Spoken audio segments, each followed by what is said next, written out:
Okay, sige. Tugon ni Alex sa dalaga kaya naman naglakad na to pababa sa kama niya at nagpunta sa kusina, binuksan ang ref. Brandy na lang ang meron ako. Tinig kong sigaw niya mula sa kusina. Kahit ano. Balik sigaw ko at nakita ko siyang bumalik sa kwarto kung saan ako nakaupo pa rin at may dala na siyang 2 wine glass. Saka nilapag sa mesa at nagsaring ng alak. Napatayo ako sa pagkakaupo sa kama niya at tumarap to sa akin habang hawak ang 2 wine glass saka naglakad papunta sa kinaroroonan ko. Sir! Sabay abot sa akin ang baso kaya't kinuha ko yon. For a new beginning, not as lovers but as friends. Nakangiting sabi nito at tinaas pang baso saka nilapit sa akin. As a friend. Nasabi ko at pinagtos ang baso namin saka ko ininom ang laman nun. Go ahead, Alice. Inaantay na ako ni Lara sa bahay. Sabi ko at naglakad na palampas sa kanya nang biglang, shit! Ba't parang nanghilo ko at nangihinang tuhod ko? Napailing ako para magising at tumakbang ulit pero nanlalabo na ang mga mata ko at nararamdaman ko. Nabitawan ko ng basong hawak ko hanggang tuluyan na akong nilamon ng karimlan. Lara's POV. Agad ako napatayo nang bigla akong makapanaginip na masama. Napatingin ako sa wall clock na nasa loob ng kwarto ko. 7:00 na pala ng umaga. Nakauwi na kaya si Alex? Dahil sa isipin yon, napatayo ko sa kama at lumabas sa kwarto, tsaka ko tinungo ang kwarto ni Alex. Nang nasa tapat na ako ng pinto nito, nakaramdam ako ng kaba na di ko may paliwanag. Huminga muna ako ng malalim bago ko tinapat ang kamay ko sa sensor at nagbukas naman to. Iniakbang ko mga paa papasok sa loob pero kusa akong natigilan na hindi ko makita ni anino ni Alex sa kama at maayos pa rin to. Hindi siya umuwi ng bahay. Bulong ko sa isipan ko. Pinasya ko lumabas ng kwarto niya. Saan kaya siya nagpunta at nagpalibas ng gabi? Di man lang ako nakatanggap ng text or tawag mula sa kanya na hindi siya uuwi. Mga tanong sa isipan ko na di ko nakuhanan ng kahit anong sagot. Kaya nagpa siya akong bumalik sa kwarto ko. Na makapasok sa loob, agad ako naupo sa kama. Natuon ang paningin sa cellphone nang biglang tumunog yon at umilaw, kaya agad ko yung kinuha at saka binuksan. Nakita ko sa screen ang pangalan ni Alex. One message. Kaya kaagad ko yung binuksan. Lara, pwede ka bang pumunta rito? Basa ko sa message galing kay Alex. Kaya't nang babasa ko yon, agad akong tumayo sa kama ko at nagpunta sa bathroom para maligo. Na matapos maligo, nag-prepare na ako at saka pinasya ko ng umalis. Sumakay ako ng taxi papunta sa address na sinend ni Alex sa akin at tatagpuan ko ang sarili ko nandito. Nakatayo sa isang condominium na medyo may kataasan at naglakad papasok sa loob ng building. Agad kong tinong elevator paakit sa floor na sinend sa akin ni Alex. Kaninong kondo kaya siya natulog at bakit nandito siya? Mga tanong sa isip ko at naramdaman na naman ng kakaibang kaba. Hanggang sa humintong elevator sa floor kung saan ako pumunta. Agad akong lumabas at bawat takbang ko mabibigat habang palingalinga ako sa pinto ng unit doon. Hanggang makarating sa dulo at napahinto na makita ko ng hinahanap ko. Huminga ako na malalim at pinindot ang doorbell na naroon hanggang makarinig ako ng mga yabag papunta sa pinto at narinig kong pagbukas nun tsaka dahan-dahang napaawang ang bibig ko. Alicia?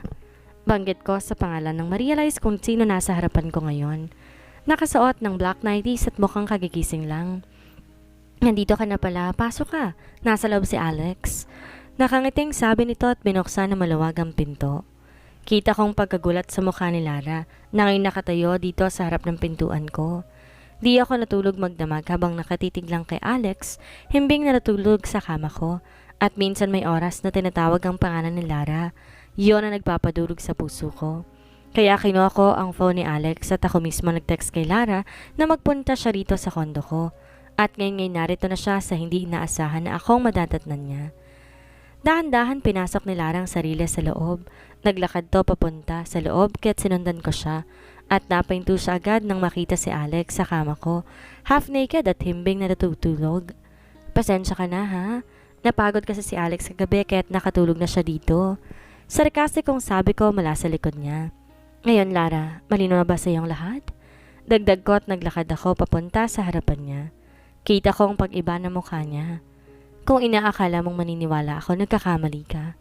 Mahal ako ni Alex at ang anak namin. May dieng sabi nito. Mahal? Nagpapatawa ka ba? Kung mahal ka niya, hindi siya dapat narito kasama ko. At ngayon nakahiga sa kama ko, ano sa tingin mo? Ginawa namin buong magdamag. Bakit ba di mo matanggap na ako pa rin ang mahal ni Alex? Sinabi niya lang mahal ka niya dahil buntis at dinadala mo ang anak niya. Kung walang bata, sa tingin mo ba mamahalin ka niya? Now, ngayon may nangyari sa amin at magbunga to. Sa tingin mo, ikaw pa rin pipiliin niya? Kaya't magising ka sa katotohanan, Lara. Mahabang sabi ko sa sarkastikong boses, sabay ngiti ng peke kaya't nakita ko ang pagyuko nito. Pareho kaming napatingin kay Alex na ngayon unti-unti nang gumagalaw. Alex POV. Naalimpungatan ako sa ingay na narinig ko kaya dahan-dahan ginalaw ko ang katawan ko at unti-unti minulat ang mga mata ko. Tuloyan akong napamulat ng maaninag si Larang nakatayo, kita sa mata nitong maiiyak at sa harap niya nakatayo si Alicia na nasa 90s na black. At nakatitig lamang sa akin. Lara, tawag ko sa pangalan nito na maiiyak siya sa harapan ko. Mauna na ako, nakakaistorbo na ako. Narinig kong sabi niya na may halong paos sa boses nito, tsaka nagsimula na tong maglakad papaalis. Tinawag kong pangalan niya pero hindi na to lumingon at inihakbang na ang mga paa. Alex, please, wag mo na siyang sundan. Biglang yakap sa akin ni Alicia at ramdam ko may luhang tumulo sa mata niya. Doon ko na-realize na wala akong saplot na pang itaas. Kaya agad kong nalayo si Alicia sa pagkakayakap sa akin. Ano nangyari? Bakit wala akong damit? Naalala ko na walan ako ng malay. Tila wala sa sariling tanong ko sa kanya. Huwag mong sabing may ginawa ka, Alicia. Bakit andito si Lara? Dagdag pang tanong ko. Nakita kong napayo ko na lang si Alicia. Tell me, Alicia, plano mo ba to para mapaghiwalay kami ni Lara? Mataas na ang boses na sabi ko. Oo, ginawa ko lahat ng to dahil mahal kita, Alex.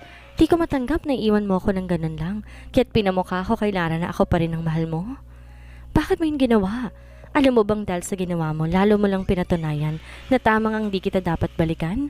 Pagiging selfish ang ginawa mo. Kapag may nangyaring masama sa mag-ina ko, hindi kita mapapatawad.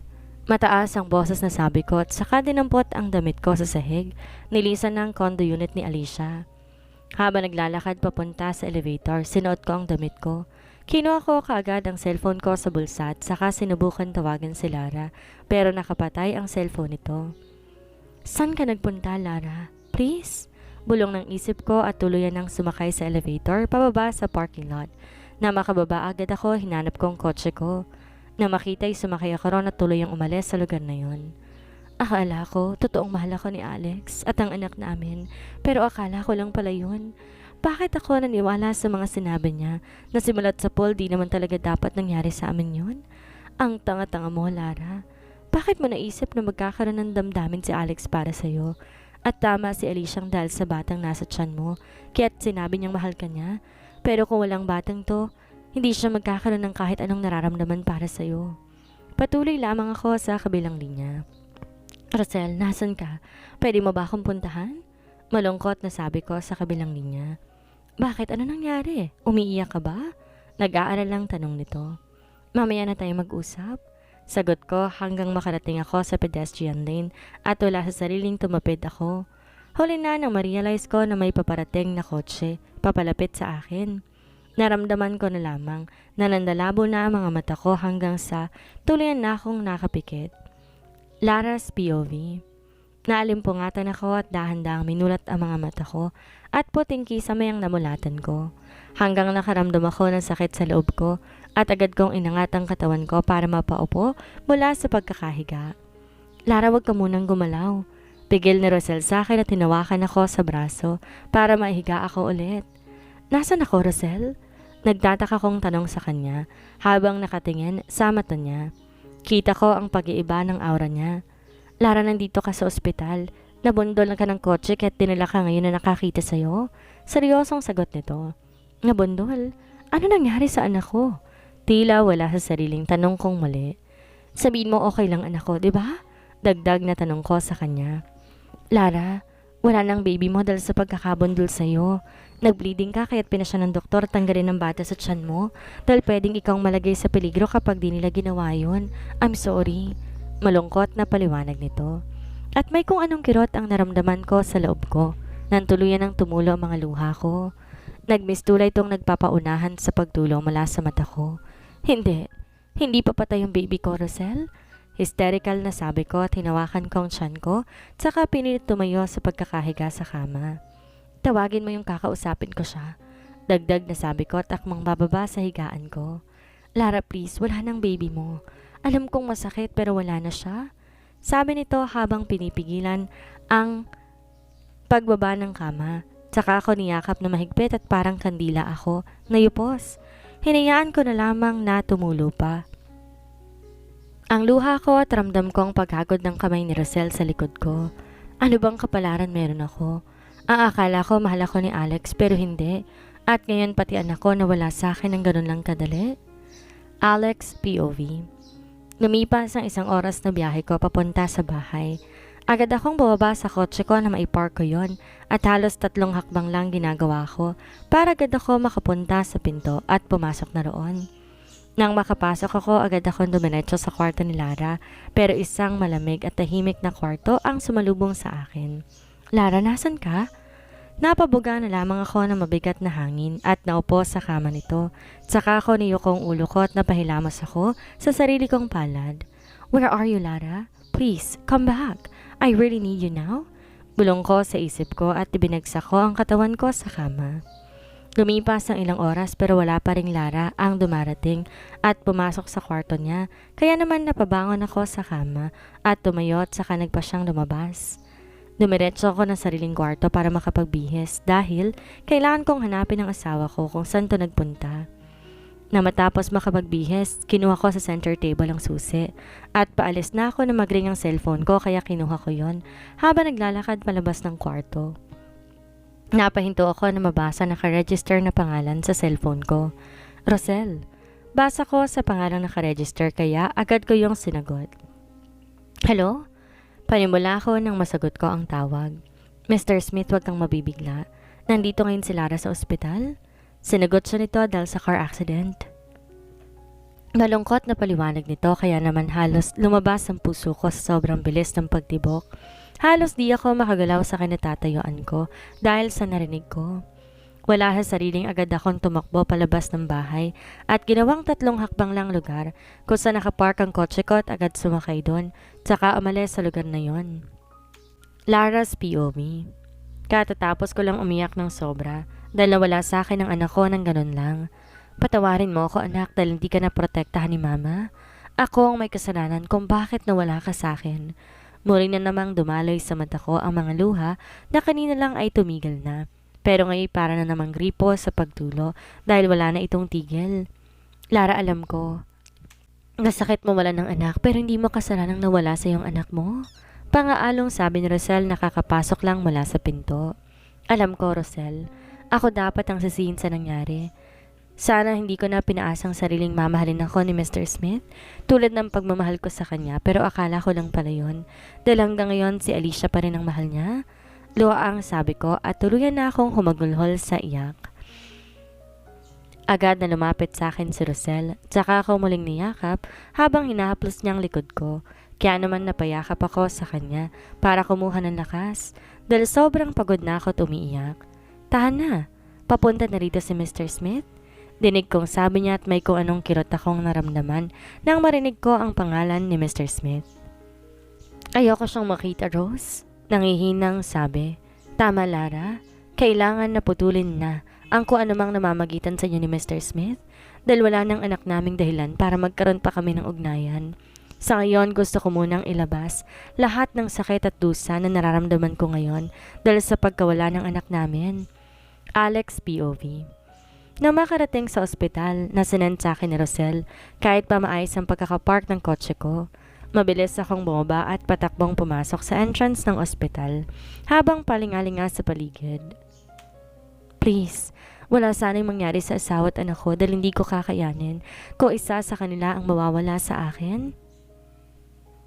Impit na dalangin ko habang paninglinga sa paligid. Mr. Smith, naestata ako sa kinatatayuan ng marinig ang boses na yon. Lara? Bulong ng puso ko at agad akong lumingon sa likod dahil doon nagmula ang boses na yon. Bagsak ang balikat na mapagtanto ko kung sino nasa harapan ko. Rosel, banggit ko sa pangalan niya. Sa ibang lugar tayo mag-usap. Malamig na sabi nito at tumalikod na to sa akin. Kaya napasunod na lang ako rito at sa likod na bahagi ng ospital kami nagpunta. Huminto to sa paglalakad, tsaka ito humarap sa akin. Bakit kailangan dito pa tayo mag-usap? Ano nangyari kay Lara? Is she okay? Di ko mapigilang tanong sa kanya. Okay na siya, pero putol niya sa sasabihin niya. What happened? Kunot noong tanong ko at may kung anong kaba ako naramdaman sa loob ko. Wala na ang baby niyo, Mr. Smith. Malamig na sabi nito at kita sa mata niya ang lungkot. Parang bumagsak sa akin lahat na marinig ko ang salitang yon. Nakunan siya sa lakas ng impact ng pagkakabundol sa kanya. Ginawa nilang lahat para isalba ang anak ninyo, pero kung di nila matatanggal ang bata, posibleng si Lara ang mamatay. Dagdag na paliwanag pa nito. Di ko na malayan may mga luha ng unti-unti pumapatak sa mata ko at sobrang sakit ang nararamdaman ko sa loob ko. Nasaan si Lara? Is she okay? Wala sa sariling tanong ko. Di niya matanggap na wala ng anak niyo kahit maghapon siyang umiiyak. Ngayon nakatulog na siya. Paliwanag nito. Gusto ko siyang makita.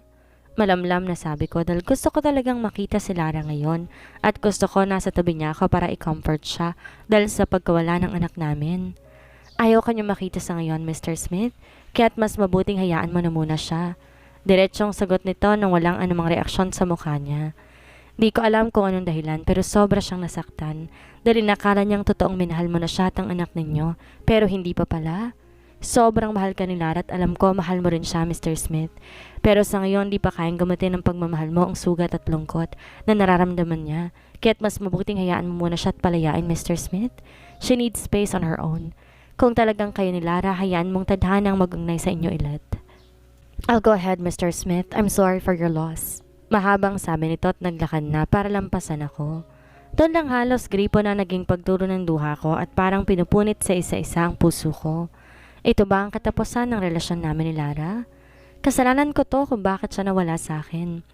Nakuyom ko na lang kamao ko sa sakit na nararamdaman ko. Patuloy sa pag-agos ang luha ko. Almost 1 week na rin mula nang di na kami nagkita ni Lara na makita niya kami sa condo unit ni Alicia. Halos gabi-gabi nilulunod ko sa alak ang sarili ko para mabawasan ang sakit na nararamdaman ko habang lihim akong umiiyak. Kasalanan ko kung ba't nawala sa akin ang babaeng mahal ko, pati na ang anak ko. I am so damn. Wala akong kwenta tiniyaang mawala sa akin ng asawa at anak ko. Galit na sabi ko at binatok ko ang hawak na baso sa di kalayuan at nagkandabasag-basag to sa sahig. Tumayo ako sa pagkakaupo at kumuha ulit ng baso saka yung sinanina ng alak.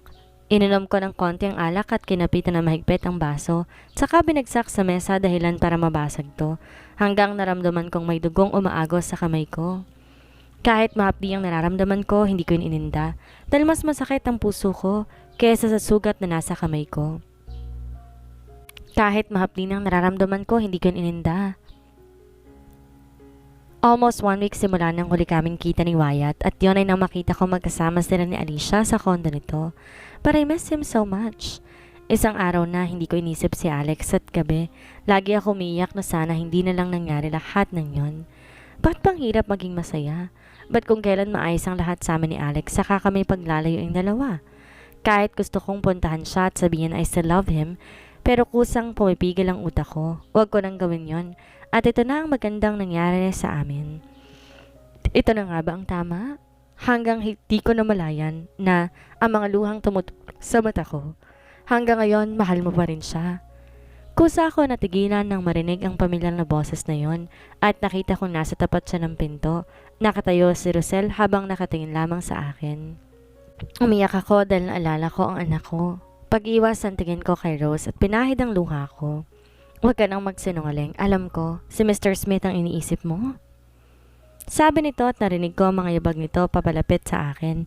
Tsaka naupo sa kama sa tabi ko at niyakap ako para naman natupok ako sa kinaupuan ko. At tuluyan nang tumulo ang luha ng walang tigil. I miss him so much. I really want to see him pero ayoko nang masaktan pa. Hagulgol na sabi ko sa mga balikat ni Rosel. Iiyak mo lang, Lara? Alam ko magagawa mo rin siyang kalimutan. Malamlam na sabi nito habang hinahaplos ang likod ko. Paano, Rosel? Kung hanggang ngayon siya pa rin ang gusto ko? Luhaang sabi ko. Lumayo to sa pagkakayakap sa akin at hinarap ako. You need to breathe. May isang lugar ako na alam kung saan po pwede kang magpalipas ng panahon para malimutan mo si Mr. Smith. Seryosong sabi nito at kinuhang kamay ko para hawakan. Lara, subukan mong hanapin sa puso mo kung ano ba talaga ang sagot sa tanong mo. Handa ka ba talagang kalimutan si Alex o hindi? Ikaw lang ang makakasagot niyan. Dagdag pa nito, tsaka kumuling niyakap. Napagpasyan kong magpunta sa isang lugar para makapag-relax at makapag-isip. Abala ako sa pag-ayos ng damit ko sa maleta dahil ngayong araw ang pagpunta ko sa isang isla malayo sa lugar na to. Pero sa loob ko'y kaibigat ng nararamdaman ko. Nakapag-ayos ka na ba, Lara? Biglang pasok na sabi ni Rosel, kaya naman napalingon ako sa kanya. Oo, konti na lang itong ilalagay ko sa maleta. Nakangiting sagot ko at naglakad ito, papaupo sa kama ko. Sana makapag-isip ka ng mabuti at hangad kong maging masaya ka. Nakangiting sagot ko at naglakad papaupo ito sa kama ko. Sana makapag-isip ka ng mabuti at hangad kong maging masaya ka. Nakangiting saad nito at hinawakan ng kamay ko. Salamat, Rosel. Paano mauna na ako ha? May pasok pa ako sa trabaho. Sabi nito at naglakad na nga papalabas ng kwarto ko. Kaya naman tinapos ko ng paglalagay ng damit sa maleta at saka ko na yon sinara at naglakad na palabas ng kwarto ko. Maya-maya ay may kumatok sa pinto kaya naman naglakad na ako papunta roon para buksan ang pinto. Kusa ako natigilan nang makilala kung sino nasa harap ko. Alicia?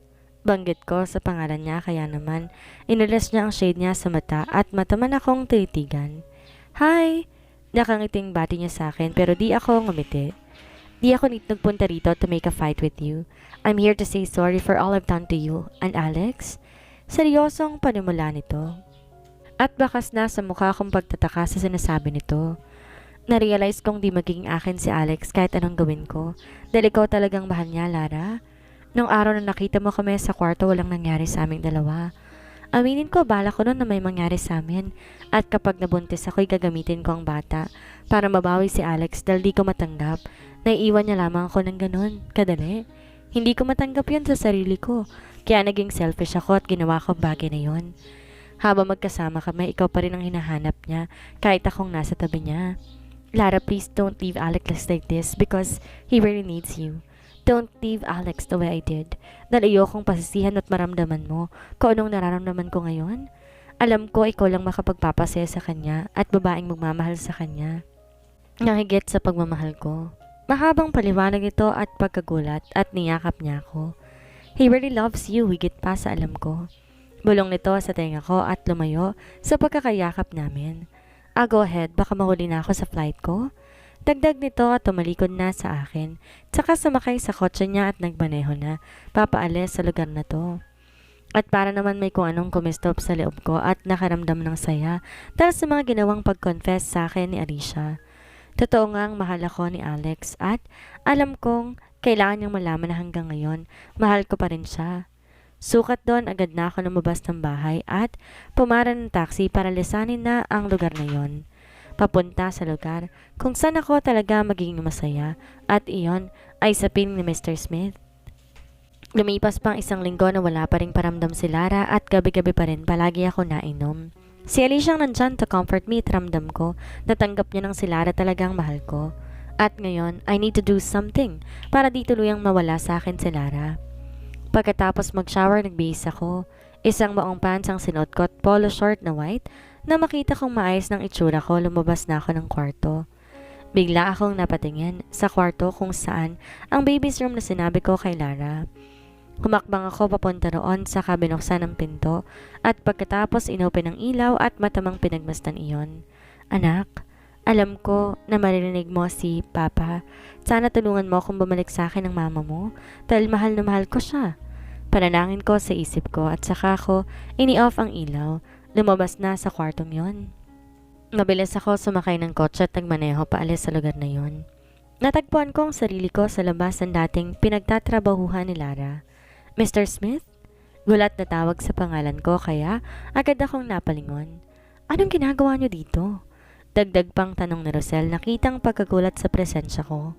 Nandito ko para itanong kung nasan si Lara. Let me see her please. Tila paos na sabi ko habang inaalis ang shades ko sa mata. Huli ka na, Mr. Smith.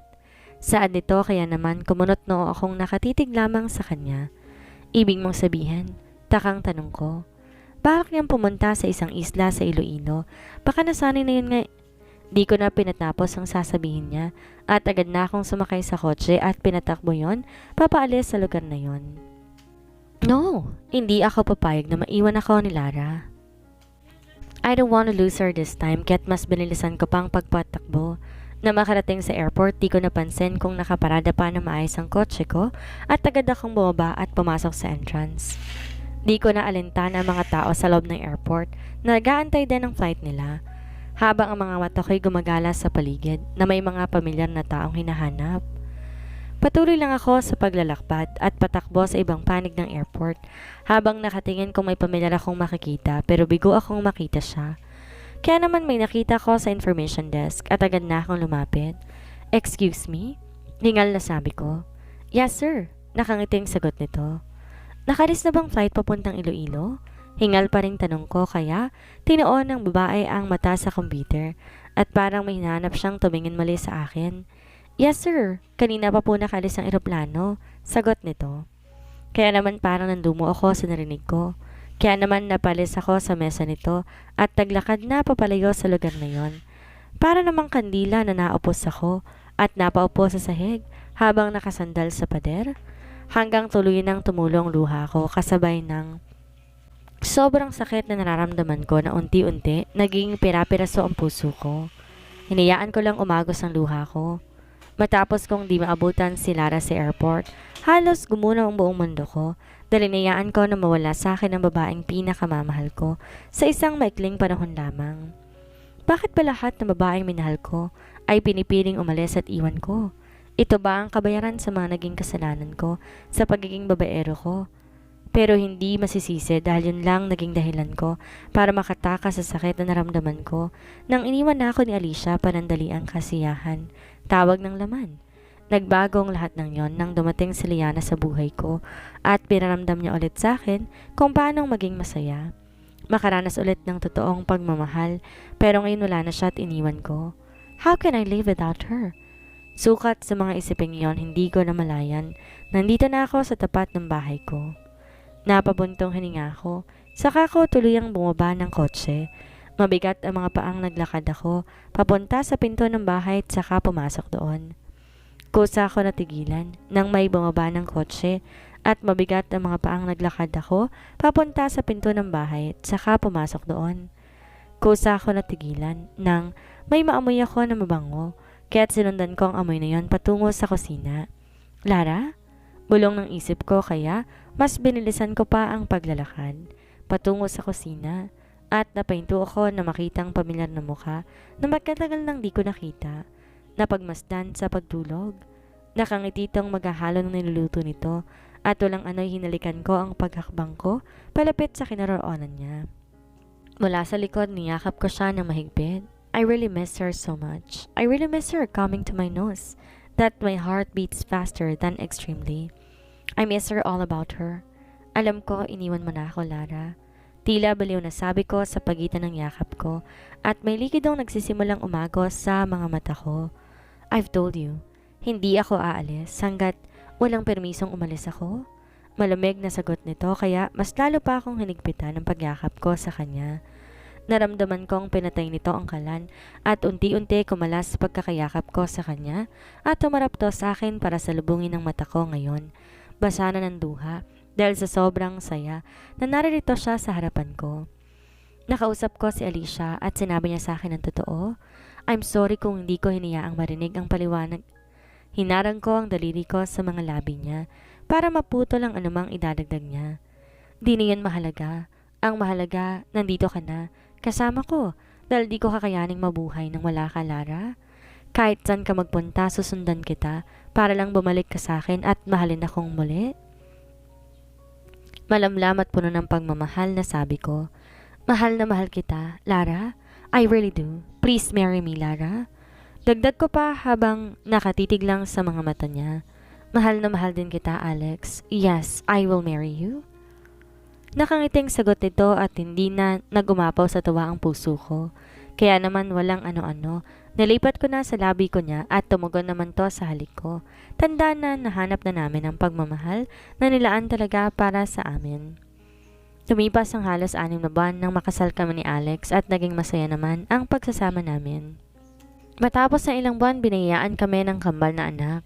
Si Alexandra Love at Smith Alexandra Lame Smith na parehong 2 months old na. Simula nun, mas lalo ko naramdaman kung gaano ako kamahal ng asawa ko at ramdam ko kung paano niya kami alagaan ng anak ko. Halos lahat ng oras ay sa amin na at sikla ng pinapaasikaso nito sa trabaho niya sa company. Habang si Alicia ay masaya na rin dahil meron na siyang special someone na nagpapasaya sa kanya at ngayon ay engaged na nga sila.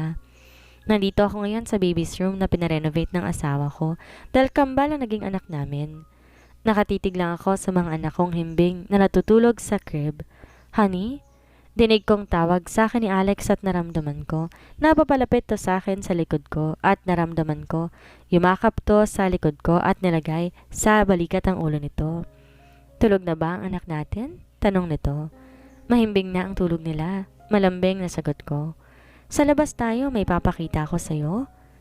Sabi nito at inalis ang pagkakalagay ng ulo sa balikat ko at pagkakayakap sa tiyan ko. Tsaka ko pinarap sa kanya at hinawakan ng kamay ko para hilahin palabas ng kwarto.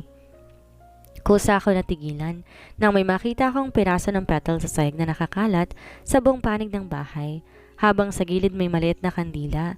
Parang lulundag sa tuwa ang puso ko. Nagustuhan mo ba? Natauhan ako saglit sa kasiyahan at napatingin ako kay Alex at kay tamis ng ngiti nito sa akin. Oo, nakangiting sagot ko.